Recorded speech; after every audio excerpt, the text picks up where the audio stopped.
Hey love bugs, welcome back to Love Grind. I'm Ebony, your host, and I'm glad you decided to tune in tonight. Tonight we're going to talk about attachment styles and how they might affect us in our adult relationships, and maybe how they started. Let's get right into it. Tonight we're tackling a topic that silently orchestrates so much of how we connect, how we love, and sometimes how we struggle with our attachment styles. Have you ever wondered to yourself why some relationships feel so comfortable, so natural, while others are a constant push and pull? Why you might react a certain way when your partner pulls away, or why you crave constant reassurance? The answer often lies in something developed in our earliest relationships, something called attachment theory. Imagine a baby crying, how their primary caregiver responds. Consistently, inconsistently, or sometimes not at all. Starts to wire their little brain to expect certain things from intimacy. And this isn't about blaming anyone. Your parents are not the reason for all your problems. It's about understanding the blueprint and trying to figure it out. Dr. Sue Johnson, a leading expert in attachment and relationships, often says, "Love is not a rocket science, but it is brain surgery." And she's right. Our attachment styles are our emotional navigation systems. There are 4 main attachment styles, love bugs, and you might recognize yourself in one of them. Let's start with secure attachment. If you're securely attached, you likely have caregivers who are generally responsive and available. As an adult, this translates into relationships where you feel comfortable with both intimacy and independence. You can trust your partner, experience your needs openly, and you're not overly anxious when they need some space. You resolve conflict effectively and bounce back from disagreements. It's the sweet spot, the gold standard, if you will. Studies show that individuals with secure attachment styles report higher relationship satisfaction and longevity. One large meta-analysis found that secure attachment is consistently linked to greater relationship quality across various cultures. That's a very healthy person, and hopefully they find another healthy person. It's a great relationship. First, let's talk about anxious, preoccupied attachment. This often develops when caregivers were inconsistent, sometimes responsive, sometimes not. As adults, this can manifest as a deep craving for intimacy, often coupled with the fear of abandonment. You might consistently seek reassurance, worry about your partner's love, or easily threatened when they pull away. The internal narrative for them is often, "Am I loved enough?" Or, "Are they going to leave?"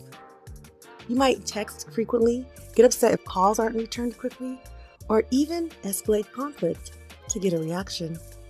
It's a constant quest for closeness, sometimes to the point of pushing others away because the need feels so intense. Research by Dr. Amir Levine and Rachel Heller, authors of a book called Attached, great book, check it out, suggests that roughly 20% of the adult population falls into this category. Then there's dismissive avoidant attachment. This style often forms when caregivers were consistently unresponsive or even discouraged displays of emotion. Like, "Don't cry, you better not cry, you better not act out." As adults, dismissive avoidants tend to value independence above all else. They can be uncomfortable with intimacy, often suppressing their emotions and preferring self-sufficiency. They might appear aloof, struggle to express their feelings, and become uncomfortable when a partner tries to get too close. Their internal mantra might be something like, "I don't need anyone. I'm fine on my own." They might retreat during conflict or physically distance themselves when a relationship starts to feel too intense. About 25% of the population is estimated to be dismissive avoidant. Finally, we have fearful-avoidant attachment, also known as disorganized attachment. This is the most complex style, often stemming from caregivers who were themselves frightening or inconsistent in their behavior. a source of both comfort and fear. As adults, fearful avoidants are caught in a painful push-pull. They desire intimacy, but are also deeply afraid of it. They might crave closeness, but then push away when they get too near. There's often a deep internal conflict, a feeling that others are both appealing and dangerous. This can lead to volatile relationships and intense emotional swings. This style is often seen in individuals who have experienced trauma. Make sure you're just being emotionally intelligent and checking yourself. Make sure you're not putting too much on your partner to be your fragility of your self-esteem and your happiness, and vice versa. Be aware of some of the manipulation and the things that go into these traits, not even trying to, but subconsciously.